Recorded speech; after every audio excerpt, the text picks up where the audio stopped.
A rude bank teller rejected an application and unleashed a storm she never saw coming. What followed was a jaw-dropping lesson in power, humility, and a love story forged in the most unexpected fire.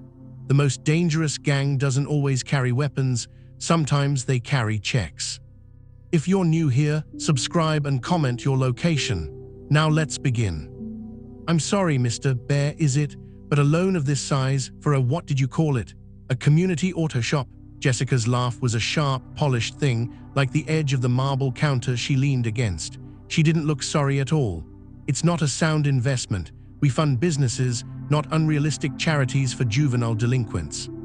The man across from her, a mountain of worn denim and leather with a beard that could house small birds, didn't flinch. His eyes, a calm, weathered blue, held hers. The boys aren't delinquents, they're kids who need a hand. The shop teaches them a trade, respect. We're at capacity. The expansion means we can take on 20 more. A touching sentiment, Jessica said, sliding his application folder back across the desk as if it might be contagious.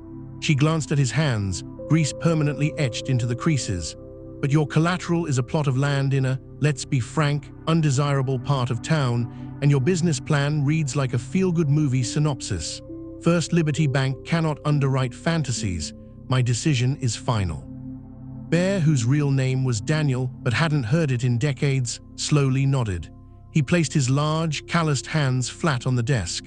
The boys, they look forward to coming. It's the one place they don't get judged by how they look. Well, Mr. Bear, perhaps they should learn that appearance does matter. It inspires confidence. She gestured smoothly at her own tailored suit, then at his vest covered in faded patches and road dust. Now, if you'll excuse me, I have actual clients to attend to. She stood, a dismissal as cold as the vault door behind her. Daniel Bear stood as well, the chair groaning in relief. He looked at her for a long moment, the charged silence between them thickening. There was something in his gaze, not anger, but a deep, unsettling disappointment that, for a flicker, made Jessica's perfectly composed stomach tighten. You're making a mistake, Jessica, he said, his voice a low rumble. Not about the money, about people. Good day, sir, she said, turning her back to stare out her glass-walled office at the pristine bank floor. She watched his reflection in the glass as he walked out, his broad shoulders filling the doorway, a ridiculous man with a ridiculous dream. She shook her head, a smirk touching her lips. Another day, another pipe dream efficiently dismantled. Her phone buzzed, a reminder for her dinner reservation with the district manager. Everything was proceeding perfectly. The late afternoon sun was casting long shadows when the first rumble shook the potted plants on Jessica's windowsill. Then another, and another, a deep, harmonic thunder that vibrated through the very foundations of First Liberty Bank. Tellers looked up from their terminals, clients peered out the grand windows. Jessica frowned, stepping out of her office. What is that noise? Through the floor-to-ceiling glass, a spectacle unfolded. Not a handful of bikes, but a rolling fortress of chrome and steel. Dozens of them. Harley-Davidsons, Indians, custom choppers, all gleaming with a quiet, expensive menace. They parked in precise lines, a military formation of leather and gray hair. The riders dismounted, men and a few women, mostly in their 50s and 60s, their faces lined with experience, not just years. They wore leathers, but they were finely made, subtly stylish. They moved with an unhurried, confident grace that spoke of immense power held in check. The lead rider, a tall man with a silver goatee and eyes hidden behind aviators, removed his helmet. He was handsome in a distinguished, dangerous way. He looked at the bank doors as if surveying a mildly interesting insect colony. Panic, cold and sharp, shot through Jessica. A biker gang, here, was this Bear's pathetic retaliation? She smoothed her suit, her professional mask slamming back into place. She would handle this. She was Jessica fucking Thorne. The doors swung open and the syndicate walked in. The air in the bank changed, growing heavier, charged with a silent electric tension. They didn't swagger or shout. They simply occupied the space, their presence sucking the oxygen from the room. The silver-haired leader, whom Jessica would later know as Marcus, strolled to the center of the lobby, his boots echoing on the marble. Jessica approached, her heels clicking a frantic counter-rhythm. "Can I help you, gentlemen?" she asked, her voice tighter than she intended. Marcus slowly removed his sunglasses, revealing piercing green eyes that held no warmth. "We are here to see Jessica Thorne, the manager." "I am Jessica Thorne, and if this is about Daniel Bear's declined application, I can assure you any form of intimidation is." A chuckle came from behind Marcus. A stocky man with a kind face and twinkling eyes, Paul, stepped forward. "Intimidation? Honey, we're investors. We are here to make a withdrawal." "A very large withdrawal," added a sleek, elegant woman with silver braids, Elena. Her voice was like silk over granite. Jessica's mind raced. "A withdrawal? Of what nature? Do you have an account here?" "Not yet," Marcus said, his lips quirking, "but we're considering opening one, a corporate account, for our new venture." He reached into his inner jacket pocket. Jessica's breath hitched, some primal part of her brain flashing a warning, but he pulled out not a weapon, but a long, cream-colored envelope. He placed it on the nearest desk, sliding it toward her. "Open it." Hands trembling slightly, Jessica did. Inside was a single cashier's check. The numbers made her vision blur. $10 million, and it was made out to Bear's Den Community Foundation and Auto Shop. Her throat went dry. "I don't understand." "It's simple," Marcus said, leaning in slightly. The scent of leather and expensive cologne washed over her. "Our friend Daniel came to you for a seed. You mistook a giant redwood for a weed. We are here to water it ourselves." He paused, letting the magnitude sink in, and to deliver a message. "A message?" Paul grinned. "We're the Founders Syndicate. You might have heard of us, or not. We prefer quiet exits and loud bikes." He ticked off names on his fingers. Marcus Reed Sterling Cybernetics, Elena Vance Biotech, David Chen Solar, me Paulie Stack O'Malley from O'Malley FinTech. Each name was a sledgehammer blow to Jessica's reality. These weren't thugs, they were legends, titans of industry who had vanished from the public eye years ago. "We ride together," Elena said, her gaze cool. "Daniel is our road captain, he keeps us grounded, and he told us about your assessment of his character." Marcus took over, his voice dropping to a deadly calm. "We're buying the entire block around his shop. We're building a state-of-the-art vocational academy. This check is just the start.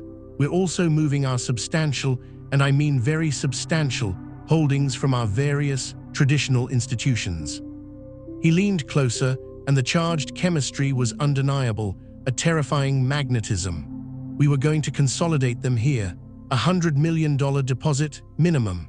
But after the way you treated our captain, we find we lack confidence in your institution's vision."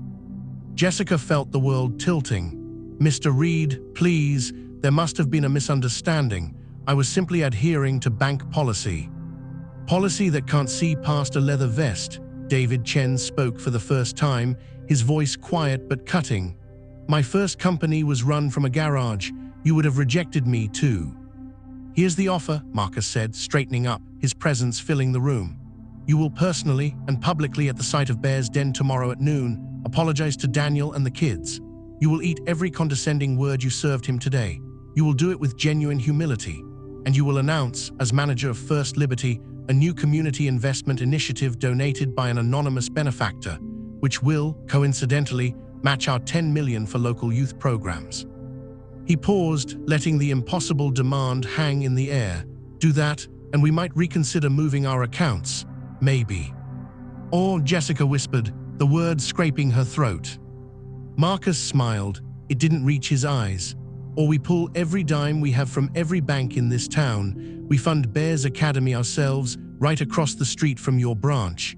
We'll make your little bank irrelevant, a quaint relic, and we'll make sure every at-risk kid, every struggling entrepreneur, knows that the only person who stood in their way was the snotty manager at First Liberty who thinks appearance is everything."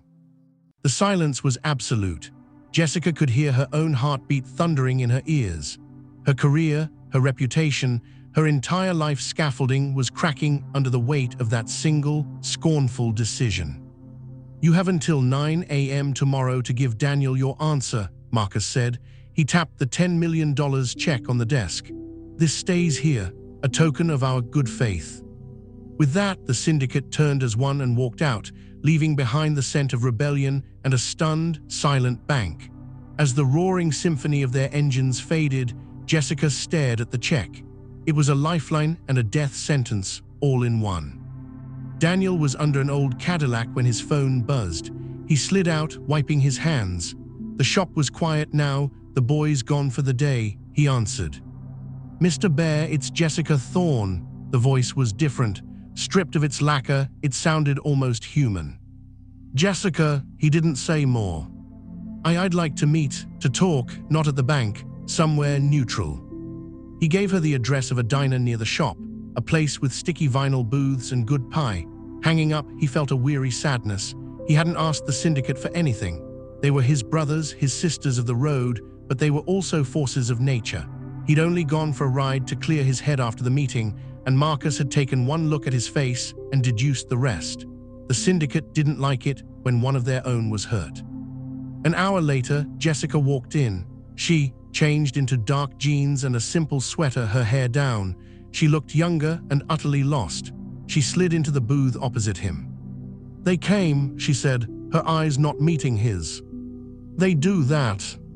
They offered me an impossible choice." Daniel sipped his coffee.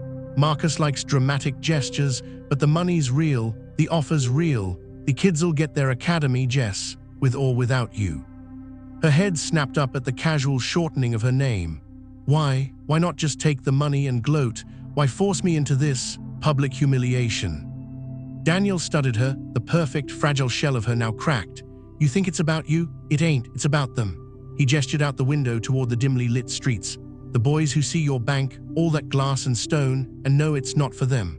It's about showing them that the world can be forced to apologize, that power isn't always where you think it is, that a guy who smells like motor oil can have friends who move mountains." "It's cruel," she whispered. "So was what you did," he said, not unkindly. "You didn't just reject a loan, you dismissed a future for 20 kids. You mocked a man's life's work. That's a deeper cut than any public apology." Tears welled in her eyes, shocking them both. She looked away, furious at her own weakness. "I don't know how to be humble. It's not in my job description." A ghost of a smile touched Daniel's lips. "Maybe it should be." They sat in silence for a long moment, the clatter of the diner a world away. The charged space between them was different now, not a clash of power, but a raw, exposed connection. He saw the ambitious, terrified woman beneath the armor. She saw the profound, unwavering strength beneath the grease and denim. "What happens if I do it?" she asked finally. "Then you get to help build something beautiful, and you get to keep your bank for what it's worth. And if I do, you'll still see it get built, just from the outside, looking in, and you'll spend the rest of your career wondering what side of the glass you really want to be on." He paid the bill, sliding out of the booth. "Noon tomorrow, Jess, your choice." He walked out, leaving her with the check and the weight of her own soul. The next day at 11:55 a.m., the vacant lot next to Bear's Den was packed. News of the biker billionaire showdown had spread like wildfire. Local news vans were there. Kids from the shop, their families, community members, and a sea of curious onlookers stood amidst the syndicate's motorcycles, which were parked in a gleaming, silent semicircle. Daniel stood with Marcus, Elena, Paul, and David, their arms crossed, faces unreadable. At 11:59, a sleek car pulled up. Jessica Thorne stepped out. She was back in her power suit, but her face was pale, her jaw set. She carried a microphone and a small amplifier. She walked to the center of the lot, the crowd parting for her. She looked at Daniel, then at the expectant, skeptical faces of the young men from the auto shop. She saw the syndicate, a wall of impassive judgment. She took a deep, shuddering breath that echoed slightly in the speaker. "My name is Jessica Thorne," she began, her voice wavering. "I am the branch manager of First Liberty Bank, and yesterday I made the worst professional and personal mistake of my life." She told them everything, the application, her dismissive words, her arrogance. She didn't sugarcoat it. Her voice broke as she described mocking Daniel's unrealistic charity. Tears streamed down her face, but she didn't wipe them away. "I was wrong," she said, her gaze finding Daniel's. "I judged a book by its cover, And in doing so, I failed to see the masterpiece inside. I failed to see the community, the hope, the future that was right in front of me. Daniel Bear, I am so sorry. From the bottom of my heart, I apologize. She turned to the boys. And to all of you, I apologize. You deserve better than someone like me making assumptions about your potential. Then, lifting her chin, she made the announcement about the new community initiative, the matching funds from an anonymous donor. The crowd erupted in cheers, but Jessica's eyes were only on Daniel. He gave a slow, single nod. It wasn't forgiveness, not yet, but it was an acknowledgement. Marcus stepped forward then, taking the microphone. First Liberty Bank has shown a capacity for growth, he said, his voice booming. The founders' syndicate will be moving our primary holdings there. He looked at Jessica. We'll be in Monday to open accounts, Ms. Thorne. See that you handle them personally. The event dissolved into a chaotic, joyful celebration. The syndicate members, their fearsome personas melting away, were soon laughing with the kids, talking engines and posing for pictures. Jessica stood alone, emotionally gutted, watching the world she'd scorned celebrate its victory. Daniel approached her. You did good, Jess. It felt like dying, she said hoarsely. Sometimes things have to die to make room for new growth. He paused. The shop's open late tonight. We are ordering pizza for the crew. You should come, not as a banker, just come. She looked at him, at the genuine offer in his eyes. I don't know anything about cars. He smiled, a real one this time, crinkling the corners of his eyes. I'll teach you. It's easier than learning humility, I promise. And in that moment, amidst the roar of a different kind of engine, the engine of change, something new sparked between them, charged with possibility, raw and real. The story didn't end with a fairy tale. It continued, messy and human. Jessica did handle the syndicate's accounts, a relationship that was equal parts professional and deeply personal, filled with light-hearted ribbing from Paul and shrewd advice from Alina. The bank thrived. The academy construction began, with Jessica volunteering on the planning committee, learning more from the kids than she ever taught them. And slowly, over greasy pizza in the garage, over late-night talks about balance sheets and crankshafts, something blossomed between her and Daniel. A charged, magnetic attraction that was as much about intellect as it was about the way he looked at her, seeing not the manager, but the woman she was becoming. There were moments laden with a palpable 18+ tension, a brush of hands passing a wrench, a long look held across a crowded room, the low rumble of his laughter that seemed to vibrate right through her, all perfectly YouTube-safe, but scorching in implication. It was a romance built not on flowers, but on mutual respect forged in fire. She learned to appreciate the simplicity of a well-tuned engine. He learned to appreciate the complex beauty of a well-structured deal. Together with the formidable, family-like backing of the founders' syndicate, they didn't just build an academy, they built a new future for an entire neighborhood, proving that sometimes the most powerful revolutions arrive not with a whisper, but with the thunder of 100 motorcycles and the courage to say, I was wrong. And in that thunder, two very different souls found a love that was as unexpected, as powerful, and as enduring as the open road itself. The din of the celebration faded into a warm, buzzing hum as the sun began its slow descent. News crews packed up, the crowd dispersed, and the syndicate members, after clapping Daniel on the back with promises of conference calls and wire transfers, mounted their bikes and rumbled off in small groups, leaving a ringing silence in their wake. Jessica stood rooted to the spot. The adrenaline that had carried her through the apology now evaporated, leaving her hollow and shaking. The lot was empty save for Daniel, a few of the older boys who were now eyeing her with a mixture of curiosity and suspicion, and the looming, hopeful skeleton of the future academy. Daniel watched her for a moment, seeing the tremble in her hands she tried to hide by clasping them tightly. He walked over to the rusty oil drum that served as a makeshift barbecue grill, its coals still glowing. Mario's, he said, not looking at her. Best pizza in 3 counties. Pepperoni, sausage, extra cheese. The boys eat like locusts. You common. It wasn't a command, nor was it a gentle invitation. It was a simple statement of fact, an open door. Jessica looked at the auto shop. a corrugated metal building streaked with rain and grease, a neon open sign flickering erratically. It was the antithesis of her sterile, perfumed world. Everything in her screamed to retreat, to go home, pour a very large glass of wine, and try to process the cataclysm that had just upended her life.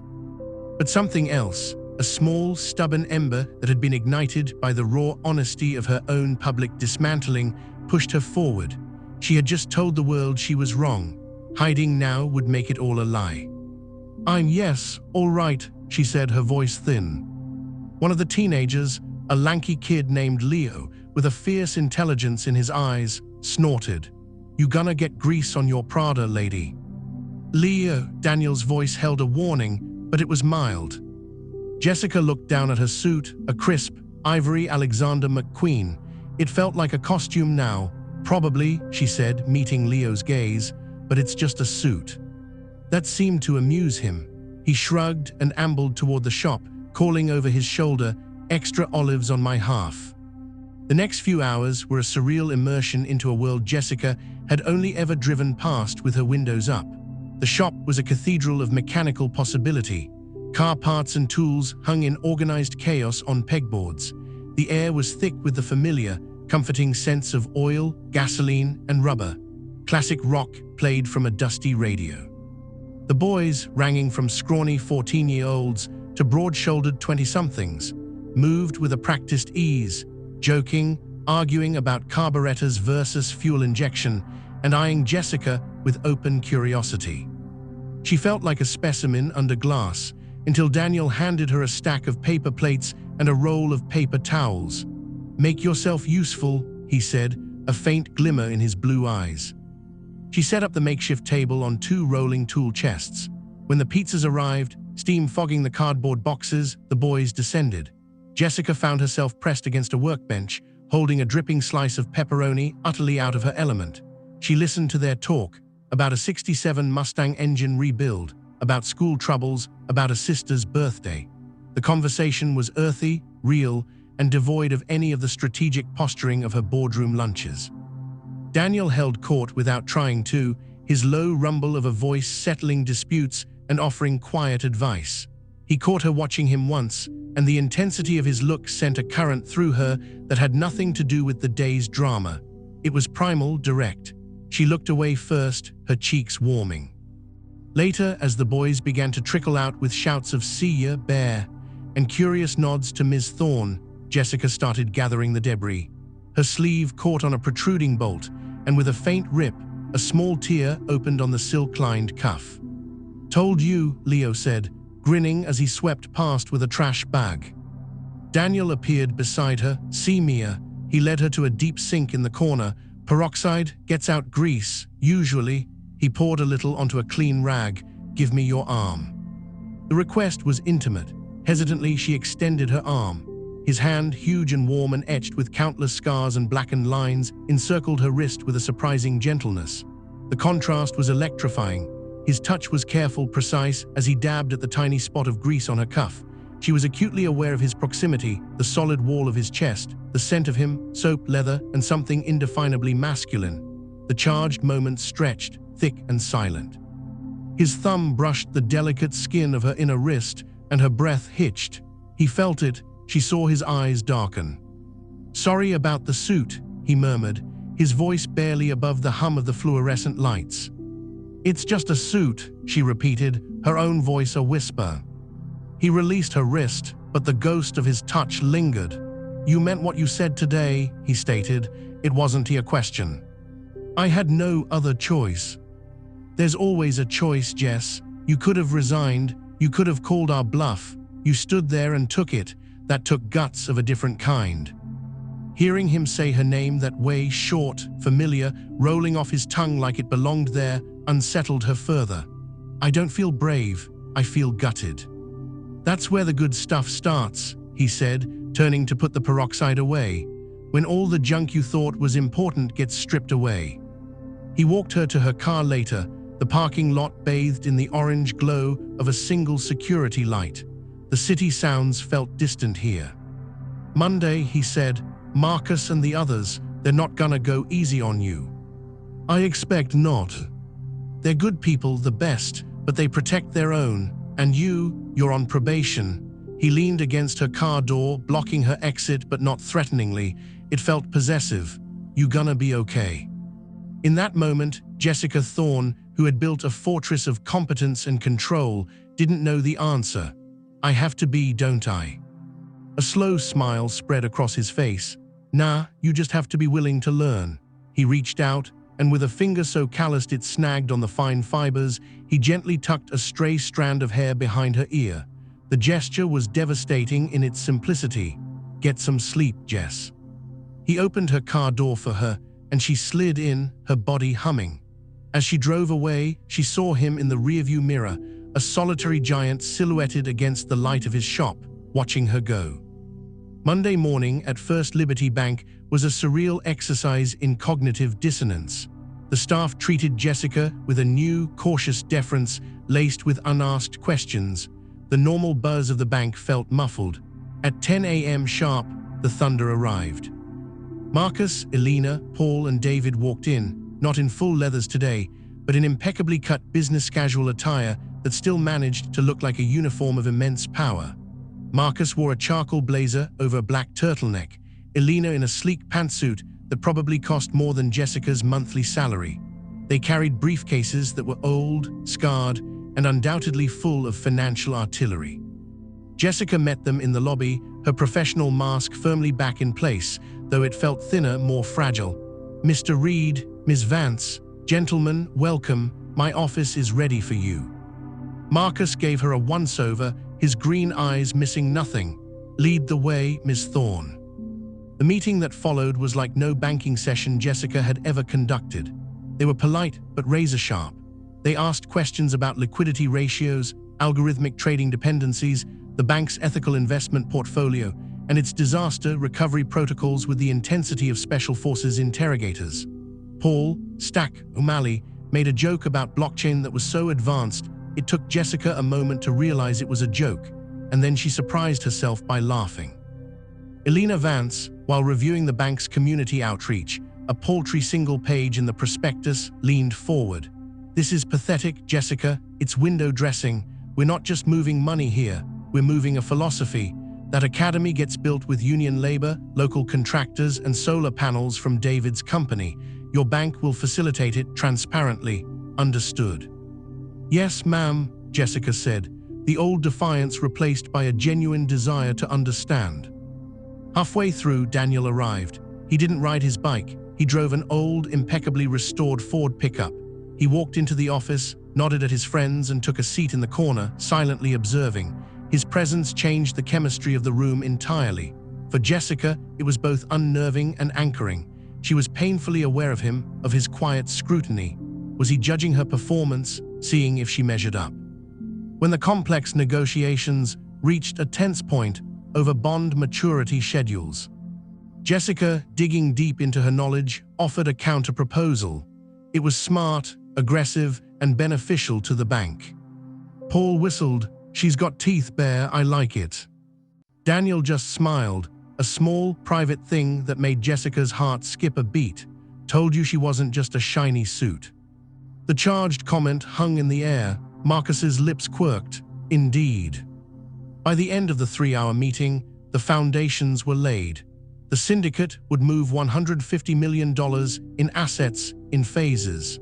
First Liberty would become the operational bank for the Bears Den Academy project. Jessica would be the direct liaison. As they stood to leave, Marcus paused at the door. "You did adequately today, Thorne. The apology was the down payment. This," he gestured around the office, "is the first installment. Don't be late on the next one." When they were gone, only Daniel remained. He stood up, stretching his massive frame. "You survived." Barely, Jessica exhaled, sinking into her chair. "They're terrifying." "Only if you're on the wrong side of them."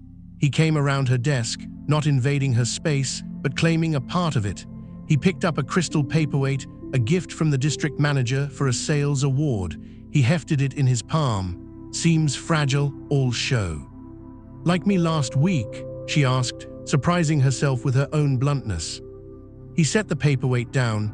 "Nah, you were more like bad welding, looked solid on the surface, but the bond was weak. It took a hell of a heat to fix it. He looked at her, his gaze intense. "The heat's still on, Jess. You gonna hold?" The metaphor, so perfectly suited to his world, resonated deep within her. "I think so," she said, holding his gaze. "I want to."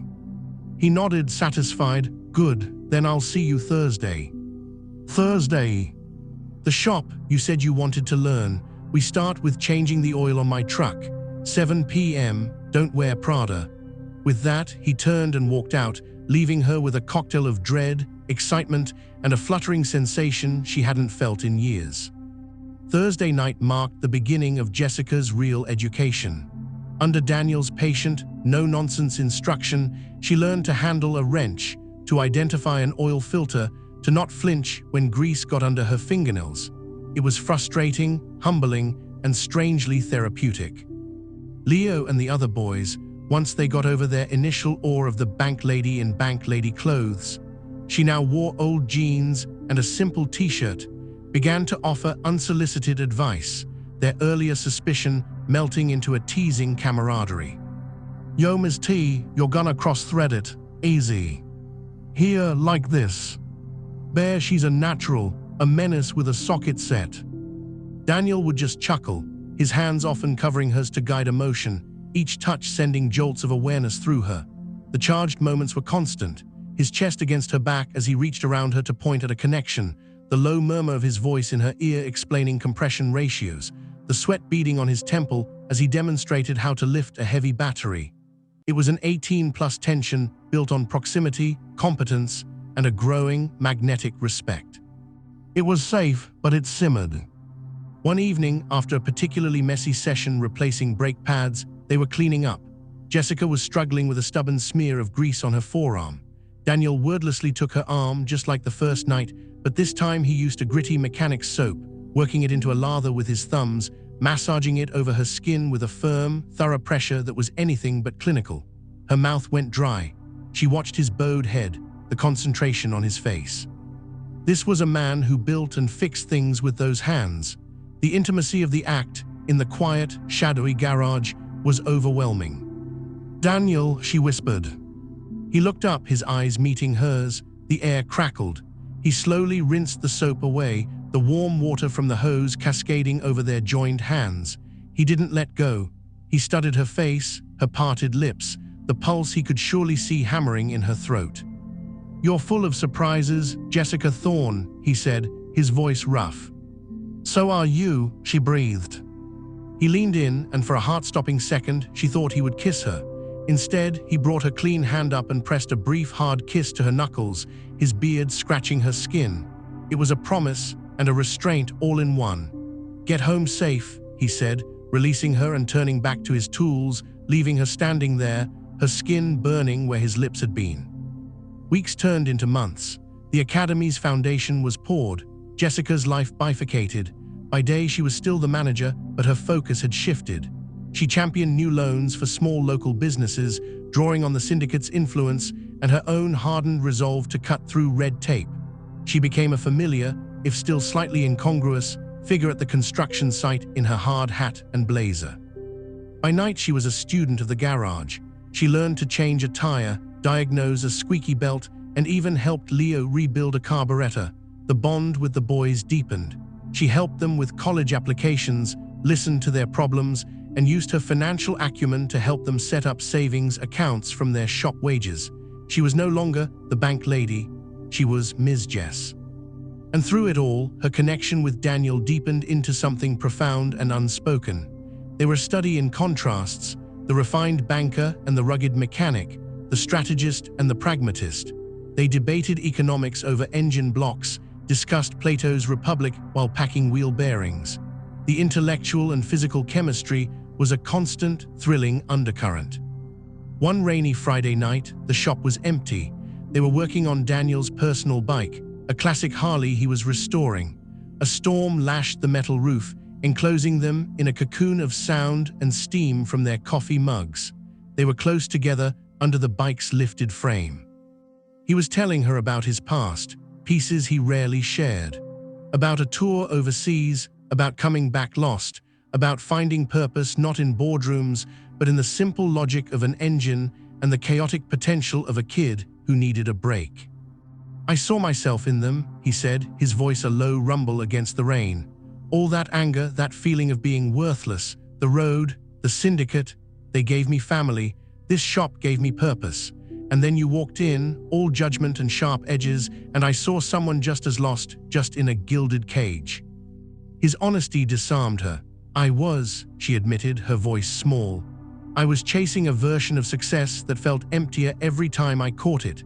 That day with you, it was the first time someone looked at me and saw right through the achievement to the hollow inside." He put down his wrench and turned to face her. Watery light from a trouble lamp played across his features. "It ain't hollow anymore, Jess. I see what you're building. In the bank, here with the boys, it's solid, it's real." The look they shared was a live wire. All the charged moments, the brushed hands, the lingering looks, the almost kiss, coalesced into this single, suspended point in time. The rain drummed a frantic rhythm.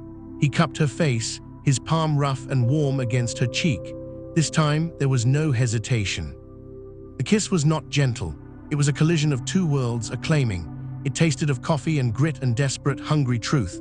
Her hands fisted in his shirt, pulling him closer. He backed her against the workbench, his body a solid, welcoming wall against hers. It was fierce, passionate, a release of months of pent-up tension, yet underpinned by a deep, abiding tenderness that made her want to weep. It was everything she didn't know she needed, raw, honest, and powerfully real.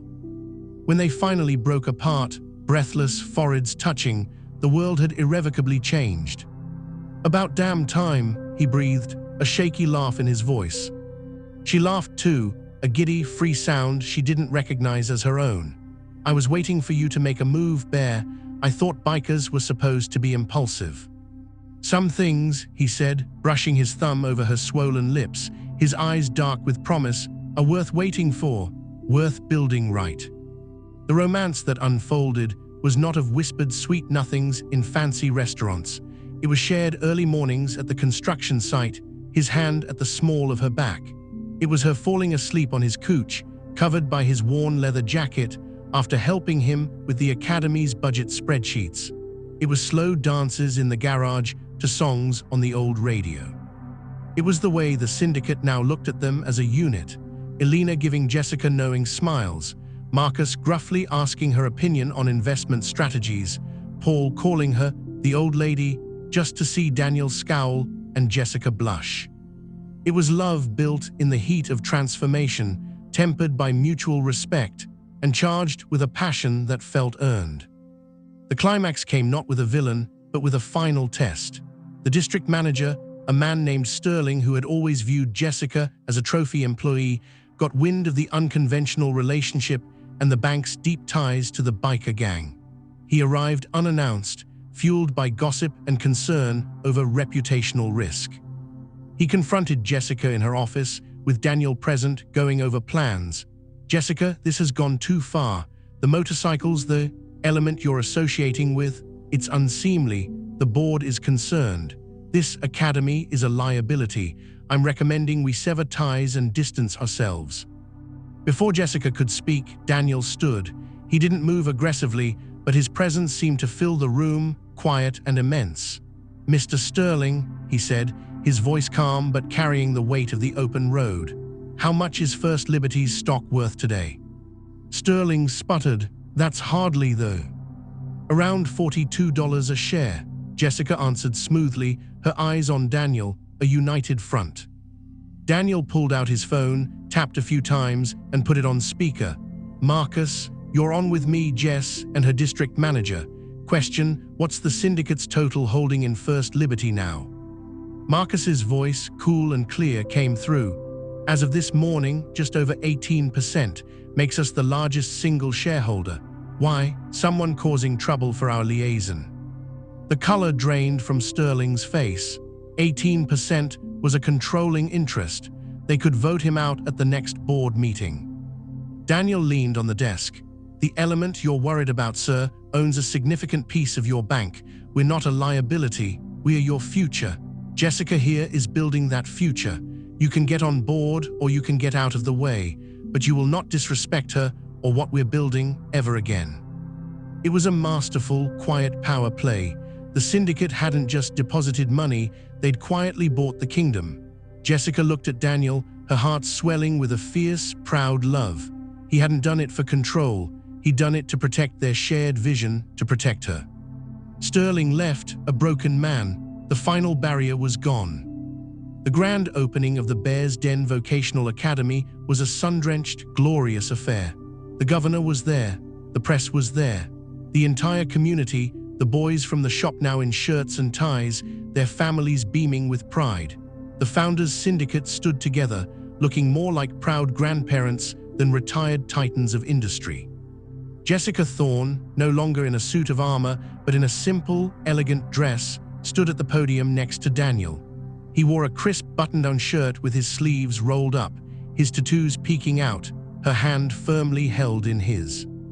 She looked out at the sea of faces, at Leo, who was starting an apprenticeship in solar tech with David's company, at the young men and women who now had a path, at Marcus, who gave her a solemn, approving nod. "This academy," she said, her voice clear and strong, carrying without a microphone, "isn't just a building. It's a testament to second chances, to looking past the surface, to the power of community.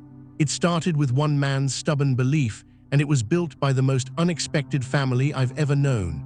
She squeezed Daniel's hand. "A family I'm so proud to be a part of." She didn't give a long speech. She didn't need to. The proof stood around them. Later, as a local band played and people mingled, Daniel pulled her aside, behind the gleaming shell of a new electric car donated for the automotive tech program. "You did it, Jess," he said, his eyes shining. "You built something beautiful." "We did," she corrected, leaning into him. "You, me, the syndicate, the boys, all of us." He kissed her then, deeply, surrounded by the laughter and music of the world they had forged together. It was a kiss of homecoming, of partnership, of a love as powerful and enduring as the roar of a well-tuned engine and as unshakable as the foundation beneath their feet. The rude bank teller was gone, replaced by a woman of steel and heart.